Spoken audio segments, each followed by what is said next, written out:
श्री शिवाय नमस्तुभ्यं। श्री शिवाय नमस्तुभ्यं। श्री शिवाय नमस्तुभ्यं। राधे राधे मेरे प्यारे भाइयों बहनों माताओं व बंधुओं, संस्कार की बातें चैनल में आपका स्वागत है।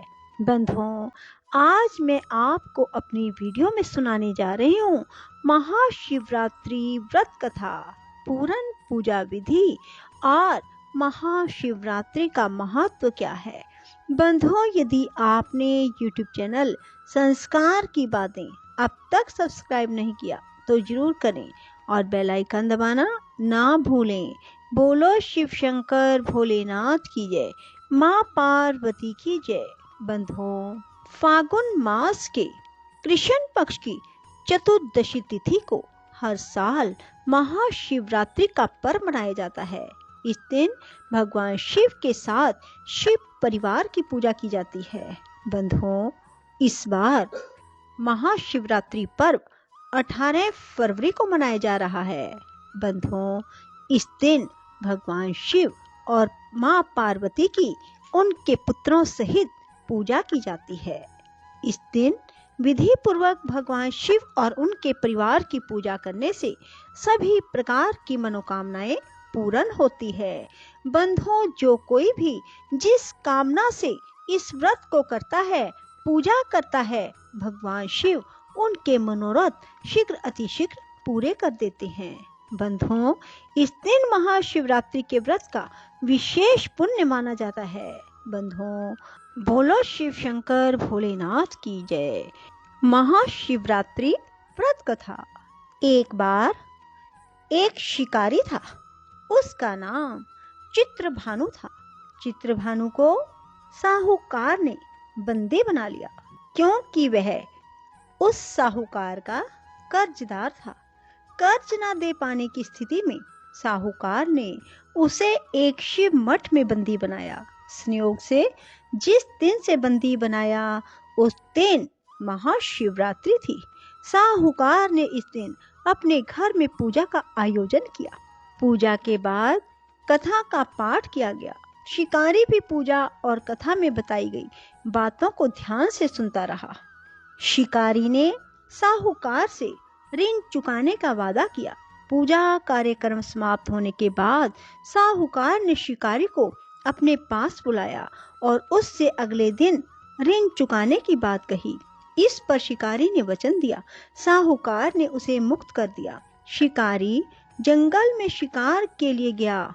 शिकार की खोज में उसे रात हो गई। जंगल में ही उसने रात बिताई। शिकारी एक तालाब के किनारे एक बेल के पेड़ पर चढ़कर रात बिताने लगा। बेल पत्र के पेड़ के नीचे एक शिवलिंग था जो बेल पत्रों से ढक चुका था। इस बात का शिकारी को कुछ ना पता था। आराम करने के लिए उसने बेल पत्र की कुछ शाखाएं तोड़ी। इस प्रक्रिया में कुछ बेलपत्र की पत्तियां शिवलिंग पर गिर पड़ी। शिकारी भूखा प्यासा उसी स्थान पर बैठा रहा। इस प्रकार शिकारी का व्रत हो गया। तभी गर्भनी हरनी तालाब पर पानी पीने के लिए आई। हरिणी को शिकारी ने जाने दिया। शिकारी ने धनुष पर तीर चढ़ाकर हरणी को मारने की जैसे ही कोशिश की, वैसे ही हिरनी बोली, मैं गर्भ से हूँ, शीघ्र ही बच्चे को जन्म दूंगी। तुम एक साथ दो जीवों की हत्या करोगे, यह उचित नहीं होगा। मैं अपने बच्चे को जन्म देकर शीघ्र ही तुम्हारे पास आ जाऊंगी, तब तुम मेरा शिकार कर लेना। शिकारी ने तीर वापस ले लिया। हिरनी भी वहां से चली गई। धनुष रखने में कुछ बिल्व पत्र पुनः टूटकर शिवलिंग पर गिर गए। इस प्रकार उससे अनजाने में ही प्रथम पहर की पूजा पूर्ण हो गई। कुछ देर बाद एक और हिरनी उधर से निकली। पास आने पर शिकारी ने तुरंत ही धनुष पर तीर चढ़ाकर निशाना लगा दिया। लेकिन तभी हिरनी ने शिकारी से निवेदन किया कि मैं थोड़ी देर पहले ऋतु से निवृत्त हुई हूँ, कामातुर विरहिणी हूँ, अपने प्रिय को खोज रही हूँ। मैं अपने पति से मिलकर तुम्हारे पास आ जाऊंगी। शिकारी ने इस हिरनी को भी जाने दिया। शिकारी विचार करने लगा। इसी दौरान रात्रि का आखिरी पहर भी बीत गया। इस बार भी उसके धनुष से कुछ बेलपत्र शिवलिंग पर जा गिरे। इस प्रकार उसके द्वारा दूसरे पहर की पूजन प्रक्रिया भी पूर्ण हो गई। इसके बाद तीसरी हिरनी आती दिखाई दी, जो अपने बच्चों के साथ उधर से गुजर रही थी। शिकारी ने धनुष उठाकर निशाना साधा। शिकारी तीर को छोड़ने वाला ही था कि हिरनी बोली, मैं इन बच्चों को इनके पिता को सौंप कर लौट आऊंगी, मुझे अभी जाने दें। शिकारी ने ऐसा करने से इनकार कर दिया। उसने बताया कि 2 हिरनी को मैं छोड़ चुका हूँ। हिरनी ने कहा, शिकारी आप मेरा विश्वास करो, मैं वापिस आने का वचन देती हूँ। शिकारी को जब हिरनी पर दया आ गई, शिकारी को हिरनी पर दया आने से उसने उसे जाने दिया।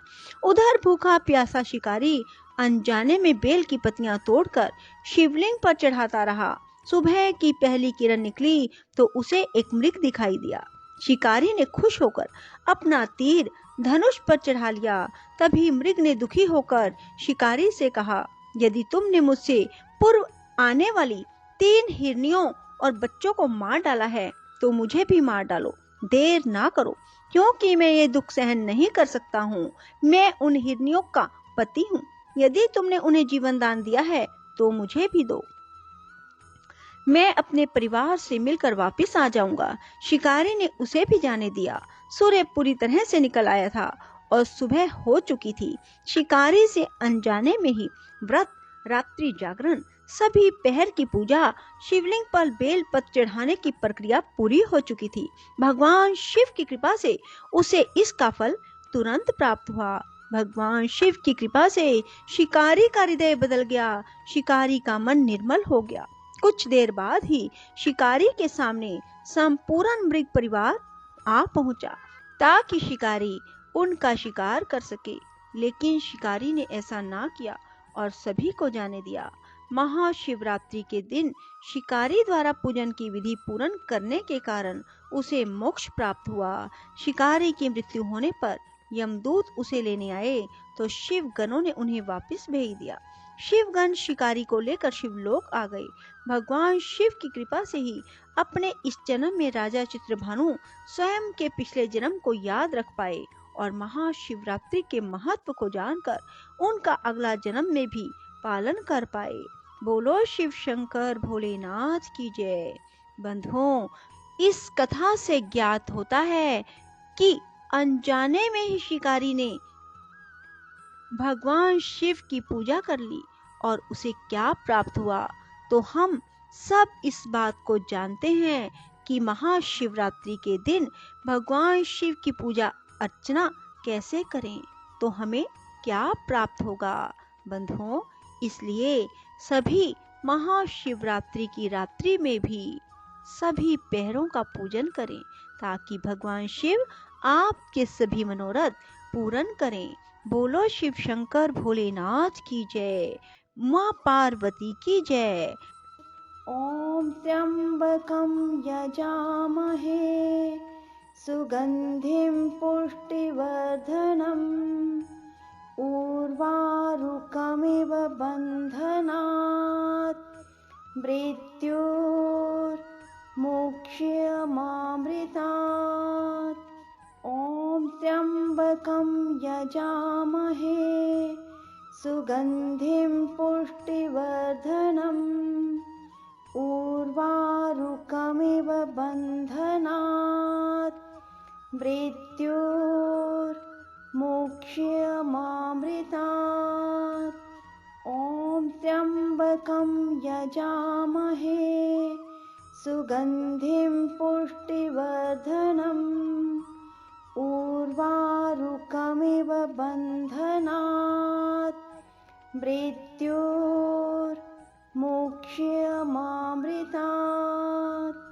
ॐ त्र्यम्बकं यजामहे सुगन्धिं पुष्टिवर्धनम् उर्वारुकमिव बन्धनात् मृत्योर्मुक्ष्यमामृतात्।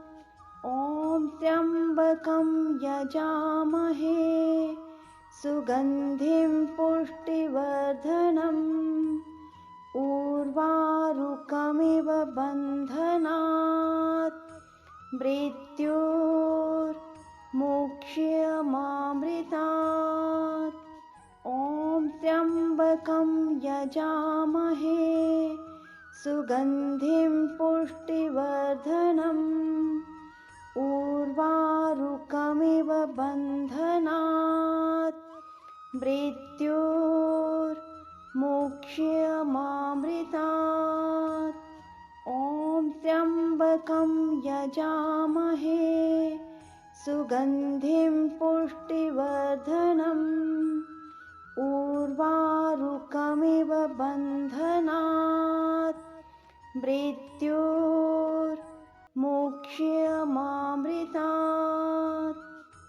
राधे राधे। जय श्री कृष्णा। बंधुओं, यदि आपको ये कथा पसंद आए तो इसे लाइक करने के साथ साथ शेयर अवश्य करें। धन्यवाद।